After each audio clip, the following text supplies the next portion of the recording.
हाय छात्रों, नतर ऑफिशियल के YouTube channel पर आप लोगों का स्वागत है। जैसे कि कल एक वीडियो बनाए थे द्विघात समीकरण का, जिसमें बेसिक दिए थे उसका और उसका 3 विधि के बारे में जिक्र किए थे। इसमें फर्स्ट विधि था गुणनखंड विधि, पूर्ण वर्ग विधि और हिट एंड ट्रायल विधि। आज हम लोग गुणनखंड विधि के बारे में चर्चा करेंगे। अब हम लोग गुणनखंड विधि यानी पहला विधि के बारे में चर्चा करेंगे और हम द्विघात समीकरण का एक एग्जाम्पल ले चुके हैं, जिसमें से है x² - 3x - 10 = 0। गुणनखंड विधि कह रहा है कि फर्स्ट एंड लास्ट को गुना करके और जितना गुना करके आएगा बीज वाला पुराना है।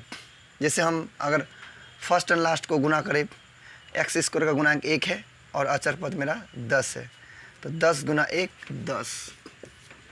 अब इसको तोड़ेंगे, हम गुणनखंड करेंगे इसका 10 का, तो 2 × 5 = 10। अगर 5 बार में देते हैं तो 5 × 1 = 5।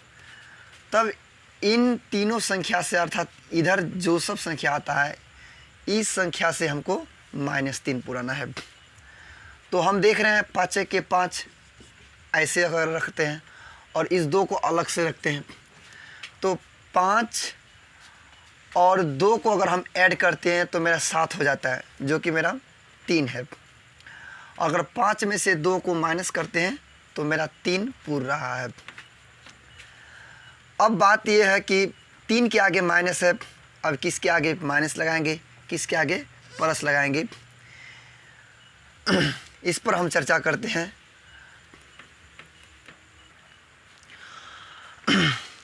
देखिए, अब हम 10 का अभाज्य गुणनखंड कर लिए और हम इसको इन तीनों संख्या को ऐसे में तोड़े जो माइनस करने के बाद मेरा 3 आता है और मेरा पूर्व भी रहा है 5 में से 2 गया 3।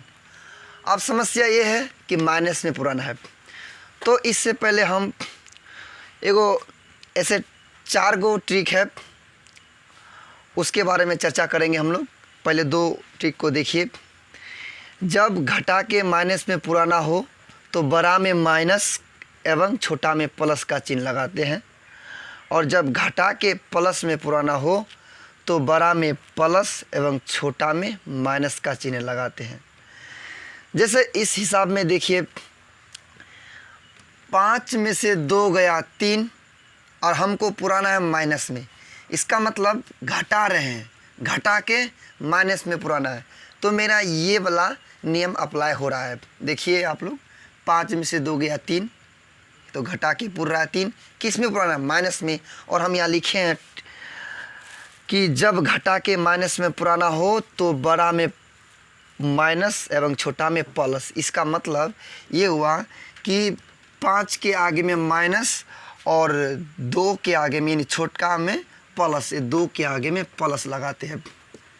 अब देखिए, -5 + 2 घट के आ जाएगा मेरा -3।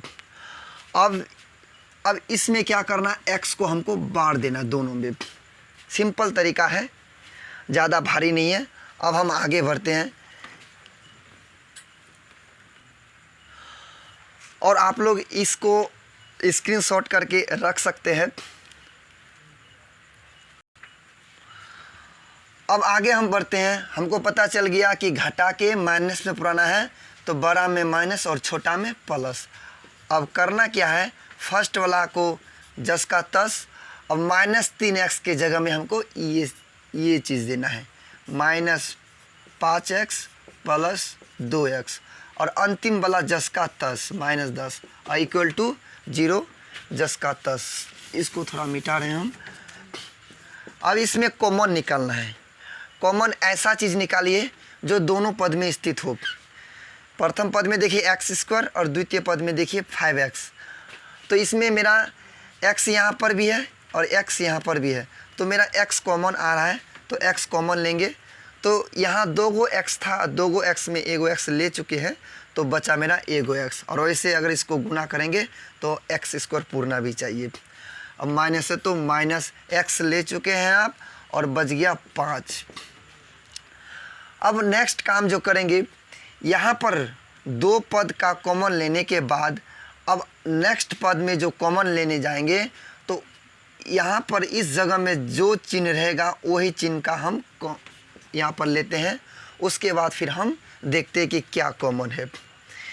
ये दोनों में यहाँ पर 2 है, यहाँ पर भी 2 है, इनडायरेक्टली 2 है, इसको हम 5 × 2 लिख सकते हैं। इसलिए 2 कॉमन आ रहा है मेरा, 2 ले लिए कॉमन। 2 कॉमन लेने के बाद बच गया मैंने क्या, x, और इसको अगर गुना करेंगे 2 × x 2x और प्लस 10 का 10। अब यहाँ पर मेरा प्लस है और यहाँ माइनस है। आखिर ऐसा कौन सा चिन्ह देंगे जो इस प्लस के साथ गुना होने के बाद माइनस पूरेगा। तो प्लस प्लस अगर यहाँ देते हैं, प्लस प्लस प्लस हो जाता है, जो कि यहाँ प्लस है नहीं, मेरा माइनस में है। तो प्लस माइनस अगर देते हैं तो प्लस माइनस माइनस, और मेरा यहाँ माइनस है तो यहाँ पर माइनस देंगे। अब 10 से 2 कॉमन निकाल लिए तो ऐसा मत सोचिए कि वहाँ 8 बच जाएगा, वहाँ गुना का संबंध होता है। तो 2 को कितना, 2 का पहाड़ा कितना पढ़ने से 10 आएगा, तो 2 पंचे 10, यानी 5 बार पढ़ने से मेरा 10 आएगा। और देखिए ये वाला जो फैक्टर गुणनखंड है x - 5 और दूसरा वाला जो है ये बराबर आना चाहिए। अगर आपका बराबर नहीं आ रहा है तो आप कहीं ना कहीं गलत कर रहे हैं। और चिन्ह के साथ यहाँ माइनस है तो यहाँ पर भी माइनस है। अब आगे = 0 जिसका तस हम कर देंगे। अब ये दोनों एक है तो एक बार लिखेंगे x - 5 और इसको एक साथ लिखेंगे x + 2 = 0। अब यहाँ पर क्या करेंगे, एदर और का उपयोग करेंगे। एदर और, एदर इतना बराबर 0, EITHER एदर। x - 5 = 0, तो इम्प्लाइज दैट का यूज करेंगे, और का यूज नहीं करेंगे हम लोग यहाँ पर। तो x बराबर हो जाएगा आपका, ये माइनस उधर जाके प्लस में 5। अभी तो और जिस प्रकार एदर इतना बराबर 0 किए हैं उसी प्रकार x + 2 = 0 करेंगे हम लोग। x + 2 = 0, इम्प्लाइज दैट का यूज करेंगे हम लोग, और x बराबर हो जाएगा आपका ये प्लस में उधर जाके माइनस में। इस प्रकार हम देख रहे हैं द्विघात समीकरण में मेरा x का मान 2 गो निकल गया। इस प्रकार लिख सकते हैं हम, अतः x = 5, -2 ये मेरा x का मान हुआ। और इस x के मान को हम लोग मूल कहेंगे। क्या कहेंगे, मूल कहेंगे। और ये मान क्या है, अर्थात वो जो समीकरण है, x का मान 2 गो आया, एगो 5 आया, एगो -2 आया, अर्थात x के जगह में अगर हम 5 बैठाएं तो मेरा समीकरण को संतुष्ट करेगा, तभी ये समीकरण कहलाएगा। अगर संतुष्ट नहीं कर रहा है तो इसका मतलब मेरा x का मान गलत आ रहा है, या तो समीकरण वो है नहीं।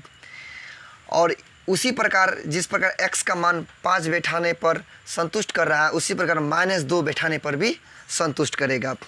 और 5 और -2, x का मान 5 और -2 के अलावा और कोई संख्या लेने पर ये इस x के मान को पुट करने पर संतुष्ट नहीं करेगा।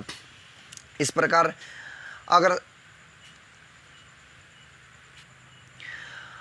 अगर मेरा इस समीकरण में इन दोनों के अलावा कोई और मान को लेते हैं तो इस समीकरण को मेरा संतुष्ट नहीं करेगा। और हम जानते हैं समीकरण का परिभाषा, 2 चीज़ होता है मैथ में, एक सर्वसमीका और दूसरा समीकरण। सर्वसमीका का मतलब होता है जो सभी मानों के लिए संतुष्ट करे, वो है सर्वसमीका। और समीकरण है जो खास मान के लिए संतुष्ट करे, वो है समीकरण। इस प्रकार हम यहाँ देखें इस द्विघात समीकरण में x का 2 ही खास मान निकला, एगो 5 और दूसरा -5, जो उस समीकरण को संतुष्ट कर रहा है। इस प्रकार मेरा x इस द्विघात समीकरण का 2 गो मूल निकल गया। धन्यवाद।